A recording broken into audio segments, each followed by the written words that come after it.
Allahumma salli wa sallim ala Sayyidina Muhammad wa ala ali Sayyidina Muhammad wa man tabi'ahu bi ihsan ila yaumiddin amma. Ma'asyiral muslimin, jamaah pejuang salat subuh yang insyaallah dimuliakan Allah Subhanahu wa taala. Segala puji syukur atas segala curahan rahmat dan nikmatnya. Alhamdulillah atas izin dan kehendak Allah kita masih dipilih Allah.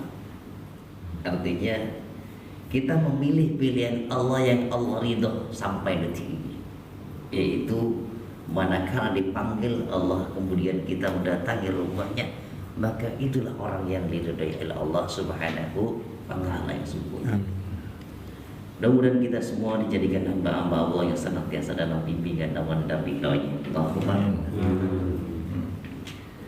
salawat dan salam senantiasa tersanjungkan kepada Nabi Allah Muhammad sallallahu alaihi wasallam. Ma'asyiral muslimin rahimakumullah. Kita lanjutkan kembali, dan sebelumnya mari kita bermunajat kepada Allah. Mudah-mudahan kita disiapkan lahir batin kita di saat usia tua kita tidak menjadi tanggung atau beban anak-anak kita, namun kita dijadikan orang yang memberikan manfaat di dunia maupun di akhirat. Dan kita bermohon munajat kepada Allah, mudah-mudahan anak keturunan kita dijadikan anak-anak pemimpin yang saleh dan salihah dalam keberkahan dan ridha-Nya, dalam naungan bimbingannya. Khususnya jamaah musalla arada mungkin yang saat ini sedang sakit atau hal lain, atau terlilit hutang atau hal lain, mari kita doakan. Mudah-mudahan Allah berikan kesembuhan. Wa nunazzilu minal Qur'ani ma huwa shifaa'un wa rahmah. Yaitu syifa itu obat yang sakit disembuhkan oleh Allah bagi yang ada duduk di sini maupun yang di rumah yang belum datang. Yang dalam kesulitan dimudahkan oleh Allah. Dan khususnya ya Allah, unsurna di ikhwani Nabi Faristin irhamna ya Allah. Sayyidul al-Fatihah. Bismillahirrahmanirrahim. Alhamdulillahirabbil alamin arrahmanir rahim maliki yaumiddin. Iyyaka na'budu wa iyyaka nasta'in. Ihdinas siratal mustaqim. Siratal ladzina an'amta 'alaihim ghairil maghdubi 'alaihim waladdallin. Hadis selanjutnya masih bab tentang azan. Di sini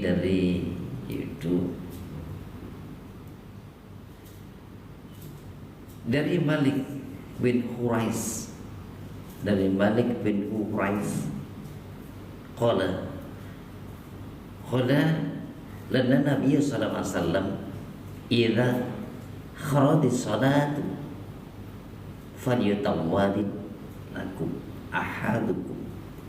Al-hadis akhrajahu sab'ah, dari 7 yang meriwayatkan.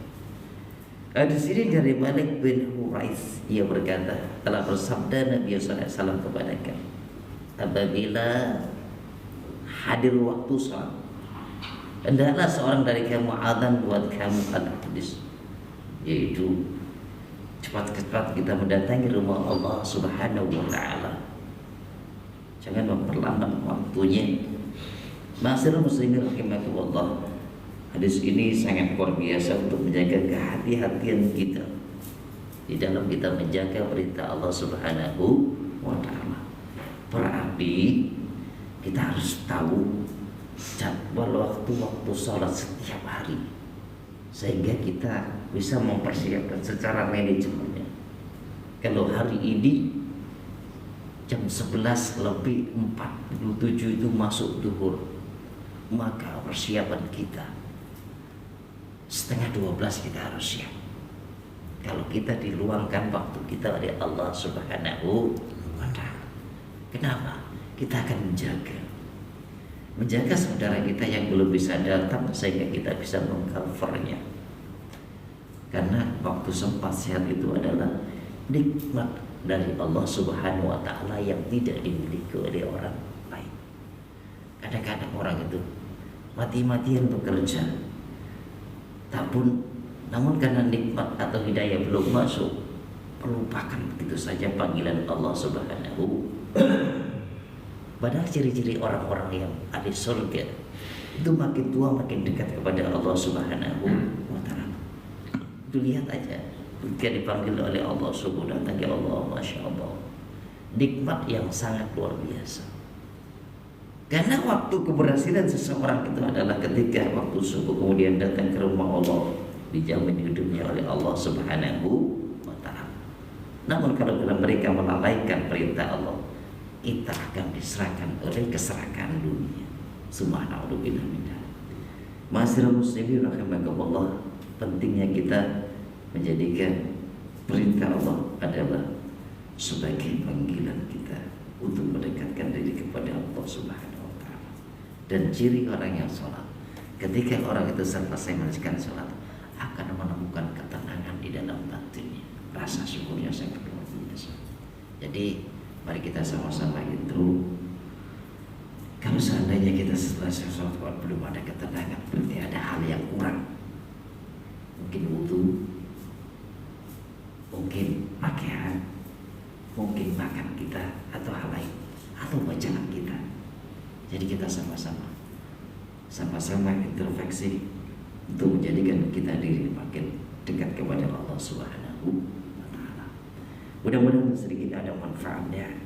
Mudah-mudahan kita senantiasa dianugerahkan rahmat, hidayah, taufik dan hidayahnya dari Allah Subhanahu wa Ta'ala, sehingga kita senantiasa dalam ridhonya. Mohon maaf atas kekilapan dan kekurangan. Astagfirullahaladzim.